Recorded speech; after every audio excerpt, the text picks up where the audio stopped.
గత 10 రోజుల నుంచి కూడా సోషల్ మీడియాలో అవ్వచ్చు, ఎలక్ట్రానిక్ మీడియాలో అవ్వచ్చు, రకరకాలుగా నా మీద దుష్ప్రచారాలు చేస్తా ఉన్నారు. నేను ఈ 5 సంవత్సరాలు ఎవ్వరికీ కూడా చిన్న అవకాశం ఇవ్వకుండా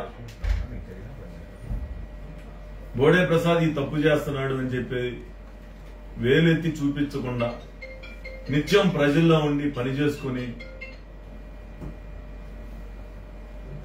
ముందుకి వెళ్తూనే అలవాటు చేసుకున్నా తప్పితే ఎక్కడా కూడా ఎవరితో కానీ నేను ఎవరితో శత్రుత్వం కానీ ఎవరితో కానీ ఇది పెట్టుకోవాలి. ఎంతసేపు ప్రజల్లో ఉండాలి. నారా లోకేష్ గారు ఒకటే చెప్పారు, మీరు నిత్యం ప్రజల్లో ఉండి పని చేసుకోండి, మీరు ప్రజల్లో గెలుస్తారు అనుకుంటే మీకు అవకాశం కల్పిస్తామని ఆ రోజు చెప్పడం, ఆ తర్వాత 14లో సీట్ ఇవ్వడం, మళ్ళీ 5 సంవత్సరాలు ఓడిపోయిన పట్టుదలతో అదే కృషితోటి పని చేసుకుంటూ మరుసటి రోజు నుంచే ప్రజల్లోకి వెళ్ళడం జరిగింది. ఈ రోజు ఏం చేతకాని ఎదవలు కొంతమంది పార్టీ కోసం పనిచేయడం తెలవదు, ఏదో ఒక విధంగా ఎదటివాడి మీద బురద చల్లి లబ్ధి పొందాలనే ఆలోచన తప్పితే నేను ఛాలెంజ్ చేస్తున్నా, మీకు దమ్ము ధైర్యం ఉంటే ప్రజల్లోకి వచ్చి పనిచేసే దాని మీద పోటీ పడదాం, కానీ ఈ విధంగా ఎదుటి వ్యక్తి మీద నిజాయితీ ఉంది కాబట్టి నేను కోపంతో మాట్లాడుతున్నా. వంశీతోటి కొడాలి నానితోటి నాకు సంబంధాలా? మీరు ఎవరైతే మాట్లాడుతా ఉన్నారో మీకు సంబంధాలు ఉండుంటాయి, కానీ నాకైతే సంబంధాలు లేవు. ఇదే మీడియా సాక్షిగా కొమ్మారెడ్డి పటాభి గారి మీద దాడి జరిగితే అంతకుముందు 6 రోజుల ముందే మీకు కుట్రలు జరుగుతా ఉన్నాయి, వంశీ గారు నాని నీ మీద కుట్రలు చేస్తా ఉన్నారు, నీ మీద దాడి జరగబోతా ఉంది అని చెప్పేసి పార్టీ కార్యాలయానికి అలాగే పట్టాభి గారికి కూడా చెప్పడం జరిగింది. అంటే నాకు సత్సంబంధాలుంటే నేను వాళ్ళ గురించి పట్టాభికి పార్టీ కార్యాలయానికి చెప్తానా? అక్కడ ఉన్న కొంతమంది నాతో పనిచేసే వ్యక్తులు కొంతమంది అక్కడ ఆ జరిగిన సమావేశంలో ఉండబట్టి నాకు సమాచారాన్ని ఇవ్వబట్టి నేను చెప్పగలిగా. దాడి జరిగిన తర్వాత లైవ్ లో ఆ రోజు వాళ్ళ పేర్లతో సహా ఈ కుట్రలో ఎవరున్నారనేది కొడాలి నాని, వల్లభనేని వంశీ ఉన్నారని చెప్పేసి నేను ప్రకటించడం జరిగింది. అంటే నేను నాకు వాళ్ళతో అంటకాగితే నేను వాళ్ళ పేర్లు చెప్తానా? అంటే నేను అంత అమాయకున్నా? నేను ఒకటే చెప్తున్నా, మీకు ఏదైనా ద్వేషం ఉంటే ఎదురుగా వచ్చి దాడి చేయడం నేర్చుకోండి, కానీ ఈ విధంగా బురద చల్లే కార్యక్రమం అనేది మానుకోండి. నిజంగా మీకు పోటీ చేయాలో లేకపోతే నా మీద దేశంతో నా మీద బురద చల్లాలో అనుకుంటే అది వేరే విధంగా తీర్చుకోండి తప్పితే అధిష్టానానికి తప్పుడు సంకేతాలు పంపించడం.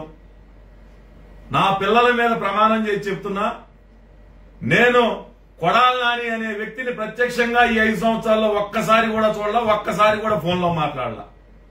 వల్లభనేని వంశీతోటి ఒకసారి పెళ్లిలో కలవటం జరిగింది, 1-2 సార్లు ఫోన్లో మాట్లాడటం జరిగింది. అది కూడా అతను నాకు కాల్ చేస్తే నేను ఎన్నోసార్లు చెప్పా, భువనమ్మ గారి మీద దాడి జరిగినప్పుడు నువ్వు నోరు పారేసుకున్నప్పుడు నీ సర్వస్వం కోల్పోయావు, నువ్వు చేసిన తప్పు వెనక్కి తీసుకోలేని తప్పు చేశావని చెప్పేసి నేను మెసేజ్ పెట్టడం జరిగింది. 2019లో నేను ఆర్థికంగా కొద్దిగా ఇబ్బందులు ఉన్నా ఒక చిన్న పని చేయమని చెప్పి వంశీకి ఫోన్ చేస్తే నాకు ఆ పని కూడా చేసి పెట్టలేకపోయాడు. 1-2 సార్లు ఫోన్ చేస్తే ఇసుక్కున్నాడు. ఆ రోజు నుంచి కూడా ఈ రోజు వరకు ఎవరైనా ఫోన్ చేస్తే అతను శత్రువు, నాకు ఈ పార్టీలో లేని వ్యక్తి నాకు స్నేహితుడు కాదు అని చెప్పి మగతనంగా చెప్పిన వ్యక్తిని ఈ విధంగా నా మీద దుష్ప్రచారాలు చేసి మీకు ఏదైనా లబ్ధి పొందాలి అని ఉంటే నేనే వచ్చి అధిష్టానం దగ్గర చెప్తాను కావాలంటే. కానీ నిత్యం ప్రజల్లో ఉండే వ్యక్తి మీద ఈ విధంగా బురద చల్లడం అనేది నిజంగా ప్రజలు ఏదో ఉందేమో అనుకునే భ్రమలో కల్పించే విధంగా మీరు మాట్లాడుతూ ఉన్నారు అని అంటే నేను ఇంక ఏ విధంగా మిమ్మల్ని దూషించాలో కూడా నాకు అర్థం కావట్లా. నేను ఏ రోజు కూడా ఏ వ్యక్తిని సంస్కారహీనంగా నేను మాట్లాడలా. సంస్కారహీనంగా మాట్లాడే సంస్కృతి నాకుంటే కొడాల నాని మీద మాట్లాడతాను, వల్లభనేని వంశీ మీద మాట్లాడతాను, మీ మీద కూడా మాట్లాడతాను. నేను సంస్కారహీనుడి కాదు కాబట్టే నేను నిత్యం ప్రజల్లో ఉన్నాను, ప్రజల మధ్య ఉన్నాను. అధిష్టానం నన్ను గుర్తిస్తుంది, నాకే అవకాశం కల్పిస్తుంది. నేను పార్టీ అంటే ఒక డెడికేటెడ్ గా, ఒక క్రమశిక్షణగా, ఒక డిసిప్లిన్ గా పని చేయాలి. చంద్రబాబు నాయుడు గారు ఏం చెప్తే అది పని చేయాలి, అదే చేయాలి అని ముక్కుసూడితనంతో పనిచేయబట్టే ఈరోజు నేను నష్టపోయానేమో అని అనుకుంటా ఉన్నా.